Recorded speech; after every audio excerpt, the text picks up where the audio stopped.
perempuan mandul. Awak kat luar sana berzina. Aku akan hancurkan hidup kau. Kau ambil rumah aku, kau ambil bilik aku. Aku nikahkan akan di kau. Sayang, I'm very, very happy. Abang dapat rasakan yang awak betul-betul sayangkan abang. 7 tahun aku sabar dengan kau. Terima kau dengan segala kekurangan kau ni.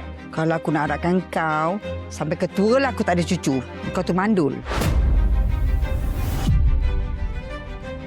Dah berapa lama kenal Adli? Baru je. Apa hubungan kau dengan dia? I don't date married men. I guess problem solved.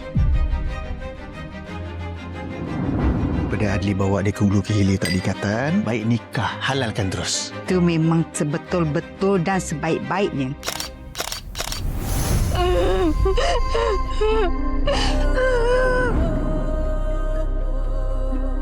Rumah besar macam ni sesuai untuk kita bertiga. Dalam rumah ni juga, you kena tahu satu benda. I isteri pertama and you as my madu. Sekarang, you nak hancurkan kehidupan I macam mana you dah hancurkan kehidupan you sendiri. Lepas ni, kau takkan lupa aku lagi. Kau ambil rumah aku, kau ambil bilik aku, kau nak apa sebenarnya? Isteri tak ada ilmu, korang hajar macam ni, dah ke nak masuk neraka macam ni? Dia tu sebenarnya racun tau tak? Racun dah hubungkan kita. Diamlah! I tahu apa you cuba buat. You sengaja nak sabotage I depan Adli. You yang heret I dalam masalah you, nak salahkan I.